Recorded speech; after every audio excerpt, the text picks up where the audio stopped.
Hello everyone, welcome to GATE academy plus. मेरा नाम है अक्षय मिश्रा और आप पढ़ रहे हैं हमारा सब्जेक्ट जिसका नाम है फ्लूइड मशीनरी। इसके प्रीवियस वाले वीडियो में हमने अपनी क्या क्या चीजें कंप्लीट कर ली थी। हमने अपने इनवर्ट फ्लो रिएक्शन टरबाइंस के बारे में हमने पढ़ लिया था, ठीक है। उसके बाद हमने उसका दो देखा था कि रेडियल फ्लो रिएक्शन टरबाइंस कैसी होती है, एक में इनवर्ट फ्लो होता है और एक में आउटवर्ड फ्लो होता है। हमने इनवर्ट फ्लो के बारे में पूरा पढ़ लिया था। अब ये जो आज का जो हमारा वीडियो रहेगा ये किस पे बेस्ड रहेगा, हमारी आउटवर्ड फ्लो रिएक्शन टरबाइंस के ऊपर बेस्ड रहेगा, ठीक है। इसके बाद हम क्या देखेंगे, पॉइंट्स टू बी रिमेंबर। जैसे हमने पेल्टन व्हील के आखिरी में देखा था कि क्या क्या चीजें उसमें जरूरत पड़ती है, जैसे speed ratio, flow ratio, discharge के बारे में, ये सब चीज के बारे में हम देखेंगे। उसके बाद हमारा नेक्स्ट टॉपिक क्या शुरू हो जाएगा, डिग्री ऑफ रिएक्शन शुरू हो जाएगा, जिसमें हम पूरा डिग्री ऑफ रिएक्शन का डेरिवेशन देखेंगे। तो चलिए शुरू करते हैं आज का हमारा topic, outward radial flow reaction turbine या आउटवर्ड फ्लो टरबाइन, ठीक है। आउटवर्ड फ्लो रेडियल टरबाइंस बोल सकते हैं, ठीक है। तो सबसे पहले मैंने यहाँ पे डायग्राम बना के रखा है, हम डायग्राम देख सकते हैं। जैसे इसके पहले हमने क्या पढ़ा था, इनवर्ट रेडियल फ्लो टरबाइन पढ़ा था, ठीक है। तो उसका डायग्राम थोड़ा सा अलग था। तो ये क्या है, आउटवर्ड फ्लो रेडियल टरबाइन में आप ये चीज देख सकते हैं कि जब हमने इनवर्ट फ्लो पढ़ा था तो उसमें आप ये सकते हैं कि रेड वाला पोर्शन अंदर था, मतलब जो हमारा रेड वाला पोर्शन है वो क्या है, हमारा रनर है। इसी से क्या होगी, हमारी पावर प्रोड्यूस होगी। और जो ग्रीन वाला पोर्शन होता था वो हमारा क्या होता था, गाइड व्हील, या हम इसको क्या बोलते थे, विकेट गेट बोलते थे, ठीक है। तो जब इनवर्ट था तो फ्लो क्या जा रहा था, अंदर की तरफ जा रहा था। तो गाइड करने के लिए बाहर में हमारे गाइड वेन्स लगे रहते हैं, बट इसमें क्या है, जो फ्लो होगा वो अंदर से आएगा, शाफ्ट के अंदर से निकलेगा और बाहर की तरफ जाने की कोशिश करेगा। तभी इसका नाम है आउटवर्ड रेडियल फ्लो टरबाइंस, क्योंकि फ्लो क्या होगा, आउटवर्ड की तरफ होगा, ठीक है। बीच वाला पोर्शन हमारा शाफ्ट हो गया। तो इसमें क्या है, अब जब फ्लो आउटवर्ड होगा तो हमें गाइड वेन्स तो पहले लगेंगी जो फ्लो को गाइड करते हैं रनर के ऊपर। तो गाइड वेन्स हमारे कहां होंगे, अंदर लगे होंगे। जो ग्रीन वाला पोर्शन है वो आप देख सकते हैं। तो फ्लो निकलेगा, पहले गाइड वेन्स में जाएगा। गाइड वेन्स क्या करते हैं, एक प्रकार का नोजल जैसा ही काम करते हैं। और वो क्या करते हैं, और एक चीज में क्या मदद करते हैं कि जो रनर है, रनर में शॉकलेस एंट्री प्रोवाइड करते हैं, ठीक है। गाइड वेन्स में जाएगा, गाइड वेन्स उसकी और वेलोसिटी बढ़ा देगी। उसके बाद वो कहां जाएगा, हमारे रेड वाले पोर्शन मतलब रनर में जाएगा। और रनर को रोटेट करने के बाद क्या करके देगा, वो हमें पावर प्रोड्यूस करके देगा। इसका हम एक साइड व्यू भी देख सकते हैं ये वाले डायग्राम का, कि ये हमारा शाफ्ट है और ये हमारे गाइड वेन्स लगे हुए हैं। उसके बाद हमारा आखिरी में रनर लगा हुआ है और फ्लो कहां से जा रहा है, यहां से निकल के बाहर की तरफ जा रहा है, ठीक है। अब उसके बाद जब हम वेलोसिटी ट्रायंगल्स बनाएंगे, सॉल्व करेंगे, तो वहां पे हमें u1 u2 निकालना पड़ेगा।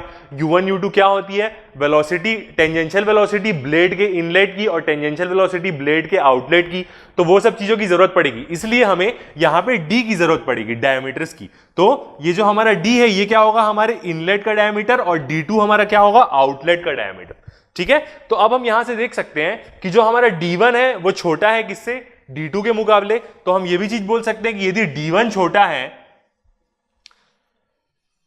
यदि हमारा D1 छोटा है D2 से, तो जो हमारा U1 होगा वो भी छोटा ही होगा किसके, U2 से। U1 U2 क्या होता है, मैं फिर से बता देता हूं, टेंजेंशियल वेलोसिटी होती है इनलेट की और आउटलेट की, ब्लेड की, ठीक है। तो चलिए और देखते हैं आउटवर्ड रेडियल फ्लो टरबाइंस के बारे में। सबसे पहले मैंने यहां पे लिखा है वाटर फ्लोज ओवर वेन। जैसे हम हमेशा पढ़ते हैं वाटर फ्लोज ओवर वेन कैसे होगा, आउटवर्ड रेडियल डायरेक्शन में होगा। हमने देखा कि वो आउटवर्ड जाएगा, ठीक है। अब इसमें डिस्चार्ज की बात करते हैं। डिस्चार्ज में कैसा है कि जैसे पिछले हमने इनवर्ट फ्लो रेडियल टरबाइन में पढ़ा था, तो उसमें क्या था, उसमें आप देखते थे कि डिस्चार्ज जो होता था वो डिक्रीज होता था। क्यों, क्योंकि उसका एक स्पाइरल केसिंग रहती है, उसकी स्पाइरल केसिंग रहती है। तो जब फ्लो उसमें आता है तो वो क्या होता है, रिड्यूस क्रॉस सेक्शन एरिया के कारण क्या होता है, डिस्चार्ज उसमें कम हो जाता है। मगर यदि हम आउटवर्ड रेडियल फ्लो टरबाइंस के बारे में बात करें तो इसमें क्या होता है, इसमें हमारा डिस्चार्ज बढ़ जाता है। अब यहां से देख सकते हैं, यहां से हमारा क्या होगा, वाटर निकलेगा और वो फ्लो करने की कोशिश करेगा। तो अब जब यहां से वाटर निकलेगा तो आप देख सकते हैं कि एरिया भी रिड्यूस हो रहा है, ठीक है, और साथ ही साथ वेलोसिटी भी बढ़ेगी उसकी। तो इससे क्या होगा, एरिया इनटू वेलोसिटी क्या होगा, डिस्चार्ज। तो इस केस में क्या होता है, हमारा जो डिस्चार्ज होता है वो इंक्रीज होता है। जैसे कि इनवर्ट फ्लो रिएक्शन टरबाइन में हमारा क्या होता है, डिस्चार्ज डिक्रीज होता है, यहां पे क्या होता है, हमारा इंक्रीज होता है। जस्ट अपोजिट है दोनों एक दूसरे के, ठीक है। डिस्चार्ज कहां से होगा, हमारा आउटर डायमीटर से ही होगा, रनर जो वहां पे क्या है उस डायग्राम में, D2, ठीक है। अब पॉजिटिव सेंट्रीफ्यूगल हेड, इस केस में क्या मिलता है, हमें जो सेंट्रीफ्यूगल हेड मिलता है वो पॉजिटिव मिलता है। चलिए देखते हैं कैसे मिलता है। इसके पहले हमने इनवर्ट रिएक्शन टरबाइंस पढ़ी है, इनवर्ट रेडियल फ्लो टरबाइंस। उसमें क्या होता था, वाटर अंदर की तरफ फ्लो करता था, ठीक है, अंदर की तरफ फ्लो करता था, ब्लेड्स क्या करते थे, रोटेट करते रहते थे, तो ब्लेड क्या करेंगे, सेंट्रीफ्यूगल एक्शन लगाएंगे अपना वाटर की बॉडी के ऊपर और उसको आउटवर्ड थ्रो करने की कोशिश करेंगे, ये होगा सेंट्रीफ्यूगल एक्शन। मगर इनवर्ट फ्लो रिएक्शन टरबाइन में क्या होता था, वो उसको अपोज करते थे, क्योंकि वाटर तो अंदर फ्लो हो रहा है और ब्लेड सेंट्रीफ्यूगल एक्शन कहां लगाएंगे, बाहर की तरफ लगाएंगे। मगर इस केस में क्या होता है, आउटवर्ड रेडियल फ्लो टरबाइंस में यदि बात करें तो क्या होता है कि वाटर भी बाहर जा रहा है और ब्लेड रोटेट करके सेंट्रीफ्यूगल एक्शन के कारण उसको और पुश कर देंगे, मतलब उसकी जो रिलेटिव वेलोसिटी है वो और बढ़ा देंगे। इसका बहुत नुकसान भी होता है, क्योंकि इसमें क्या होता है, स्पीड कंट्रोल करना पॉसिबल नहीं हो पाता, एकदम आसान नहीं रहता स्पीड को कंट्रोल करना। जैसे कोई वाटर यहां से बाहर जाएगा तो क्या करेगा, उसका डायरेक्शन ही खुद बाहर की तरफ है और सेंट्रीफ्यूगल एक्शन के कारण उसे और बूस्टअप मिल जाएगा, उसे और वेलोसिटी मिल जाएगी। ठीक है, तो यहां पे हमारा जो सेंट्रीफ्यूगल हेड रहता है वो हमें क्या मिलता है, पॉजिटिव मिलता है। किसमें, आउटवर्ड रेडियल फ्लो टरबाइन में। वैसे यदि हम इनवर्ट रेडियल फ्लो टरबाइन की बारे में बात करें तो वहां पे क्या रहता है, नेगेटिव सेंट्रीफ्यूगल हेड रहता है। ठीक है, तो इसी पॉजिटिव सेंट्रीफ्यूगल हेड के कारण क्या होता है कि जो हमारा स्पीड कंट्रोल है वो बहुत डिफिकल्ट हो जाता है, क्योंकि इसमें और टरबाइन क्या करती है, रेस करने लग जाती है। हम आगे देखेंगे tendency of a wheel to race, वो इसमें होती है। पिछले वाले केस में हमने जब इनवर्ट फ्लो टरबाइंस पढ़ा था, उसमें क्या होता था, टेंडेंसी टरबाइन की रेस करने की नहीं होती थी, मगर इसमें होती है। ठीक है, तो यदि हम आउटवर्ड रेडियल फ्लो टरबाइंस के बारे में बात करें तो उसमें जो हमारा स्पीड कंट्रोल रहता है वो बहुत मुश्किल रहता है, हमें इसमें आसानी से स्पीड इसकी कंट्रोल नहीं कर सकते। ठीक है, अब जब स्पीड कंट्रोल नहीं कर पा रहे तो व्हील क्या करेगी, रेस करने की कोशिश करेगी, इसलिए यहां पे जो व्हील की टेंडेंसी होती है रेस करने की वो यस होती है। ठीक है, turbine cannot adjust the speed itself, मतलब खुद से एडजस्ट नहीं कर सकती। इनवर्ट रेडियल फ्लो टरबाइन के केस में क्या होता था कि वो खुद एडजस्ट कर लेती थी अपनी स्पीड। ठीक है, सुटेबल फॉर लो और मीडियम हेड के लिए रहती है ये टरबाइंस। मीडियम हेड या लो हेड में हम यूज कर सकते हैं, प्रैक्टिकली ऑब्सोल्यूट, मतलब अभी के टाइम में इस टरबाइन को हम यूज नहीं करते, मतलब आउटवर्ड रेडियल फ्लो टरबाइंस अभी हम बिल्कुल यूज नहीं करते। आप जितनी भी टरबाइन देखेंगे, जैसे हम फ्रांसिस टरबाइन के बारे में बात करें तो वो भले मिक्स्ड फ्लो टरबाइन है मगर इनवर्ट फ्लो ही टरबाइन है वो एक प्रकार की। तो आज की डेट में हम आउटवर्ड रेडियल फ्लो टरबाइंस को बिल्कुल यूज नहीं करते हैं। ठीक है, क्योंकि यही सब प्रॉब्लम के कारण पॉजिटिव सेंट्रीफ्यूगल हेड मिलता है और टरबाइन रेस करने लग जाती है, तो स्पीड कंट्रोल करना हमारे लिए पॉसिबल नहीं हो पाता है। ठीक है, अब हम नेक्स्ट देखेंगे कि पॉइंट्स टू बी रिमेंबर। अब हम पूरा रेडियल फ्लो टरबाइंस का सबमिशन करेंगे कि लास्ट में क्या क्या चीज उसके लिए जानना जरूरी है। वेलोसिटी ट्रायंगल्स और वर्क डन हमने ऑलरेडी कर लिया है। इनवर्ट फ्लो टरबाइन के केस में हमने देखा है वेलोसिटी ट्रायंगल और वर्क डन की इक्वेशन क्या होती है, और लेक्चर 5 में जाके आप वो भी देख सकते हैं कि वो कैसे डिराइव होता है। जब कोई जेट किसी radial series of radial curved veins को स्ट्राइक करता है तो उसमें वो कैसी फोर्स एक्सर्ट करता है, हम ये भी देख चुके हैं। ठीक है, तो वेलोसिटी ट्रायंगल और वर्क डन इसका सेम रहेगा इनवर्ट फ्लो टरबाइन जैसा ही, बस वहां पे हमें डायमीटर्स का ध्यान रखना पड़ेगा। ठीक है, और U1 U2 का ध्यान रखना पड़ेगा, बाकी और कोई चेंजेस नहीं रहता इसमें। ठीक है, चलिए नेक्स्ट चीज शुरू करते हैं हमारी, वो क्या होगी,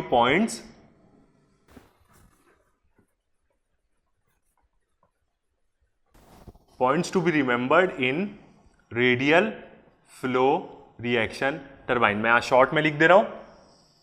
ठीक है, क्या क्या पॉइंट्स हमें याद करने की जरूरत पड़ेगी। जैसे ये टॉपिक हमने अपना पेल्टन व्हील में भी पढ़ा था कि पेल्टन व्हील में क्या क्या इंपॉर्टेंट पॉइंट्स होते हैं। ठीक है, तो सबसे पहली चीज हम देखते हैं स्पीड रेशियो। इसको हम किससे डिनोट करते हैं, स्पीड रेशियो को हम कहीं कहीं फाई से भी डिनोट करते हैं और के यू से भी डिनोट करते हैं। ठीक है, इसका फॉर्मूला क्या होता है, U अपॉन V1। U क्या होगी, U1 अपॉन V1। ठीक है, U1 क्या है, हमारी ब्लेड के इनलेट की टेंजेंशियल वेलोसिटी, और V1 क्या होती है, हमारी एब्सोल्यूट वेलोसिटी ऑफ जेट, जिस वेलोसिटी से वो क्या करता है, स्ट्राइक करता है। ठीक है, इसको हम और एक तरीके से क्या लिख सकते हैं, U1 अपॉन √2G Hnet। यही वाला फॉर्मूला होता है 2G Hnet, जिससे हम क्या करते हैं, V1 हमारा कैलकुलेट करते हैं। ठीक है, तो ये एक रेशियो यहां पे हम यूज करते हैं। कभी कभी क्वेश्चंस में आपको वो रेशियो दिया रहेगा और दोनों में से कोई एक वेलोसिटी दी रहेगी, तो आप क्या करेंगे, किसी भी एक वेलोसिटी की मदद से दूसरी निकाल सकते हैं यदि आपको रेशियो गिवन है तो। सेकेंड चीज हम बात करते हैं फ्लो रेशियो की। ठीक है, फ्लो रेशियो क्या होता है, फ्लो रेशियो की वैल्यू होती है VF1/V1। ठीक है, ये इससे क्या कैलकुलेट करते हैं हम, फ्लो रेशियो। इसको हम एक और तरीके से लिख सकते हैं VF1/√2G H net. Same V1 की वैल्यू यहां पे डाल देंगे तो ये क्या निकल जाएगा हमारा फ्लो रेशियो। कभी कभी क्वेश्चन में हमें फ्लो रेशियो गिवन रहता है, ठीक है। थर्ड चीज हम बात करते हैं डिस्चार्ज की, ठीक है। पूरे रेडियल फ्लो रिएक्शन टरबाइंस में हम डिस्चार्ज कैसे कैलकुलेट कर सकते हैं, तो डिस्चार्ज का फॉर्मूला क्या होता है, ठीक है, एरिया इंटू वेलोसिटी होता है, यही होता है डिस्चार्ज का फॉर्मूला। तो यहां पे क्या होगा, pi d1 b1 into vf1 equal to pi d2 b2 into vf2, ठीक है। ये क्या हो जाएगा हमारा डिस्चार्ज का फॉर्मूला, सेम कंटिन्यूटी इक्वेशन। यदि हम यहां पे b1 और b2 की बात करें तो वेयर b1 एंड b2 क्या है, width of blade eight inlet and outlet, ठीक है। ब्लेड की विड्थ इनलेट और आउटलेट में वो क्या चीज है हमारी B1 और B2। बाकी सारी टर्म तो हमारे लिए नोन है, पाई भी पता है, D1 भी पता है, VF1 और VF2 हमें पता है। फ्लो वेलोसिटी होती है, फ्लो वेलोसिटी क्या होती है, एब्सोल्यूट वेलोसिटी का कंपोनेंट परपेंडिकुलर उसके डायरेक्शन के, ठीक है। एक डायरेक्शन के साथ होता है और एक क्या होगा डायरेक्शन के परपेंडिकुलर। हमने ये चीज पहले देख चुकी है VF1 और VF2 क्या होता है, ठीक है। अब यदि हम एक और चीज कंसीडर करते हैं डिस्चार्ज में, यदि हम ब्लेड की थिकनेस जो है, ब्लेड की जो थिकनेस है उसको भी एज्यूम करते हैं तो डिस्चार्ज का फॉर्मूला क्या हो जाएगा, तो यहां पे लेते हैं let T is equal to thickness of blade,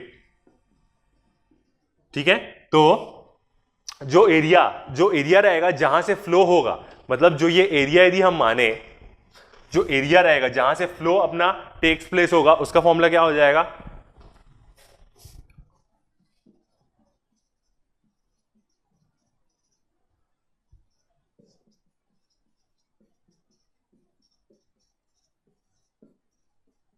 ठीक है। Area where flow takes place का फॉर्मूला क्या हो जाएगा हमारा,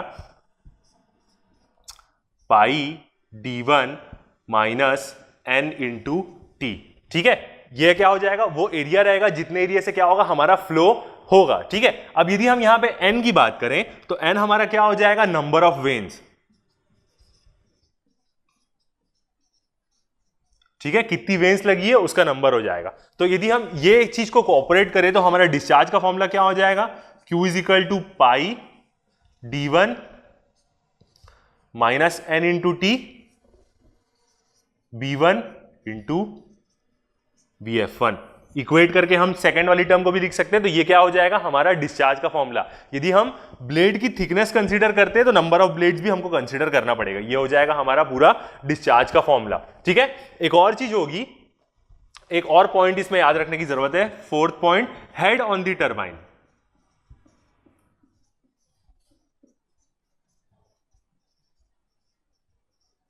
ठीक है।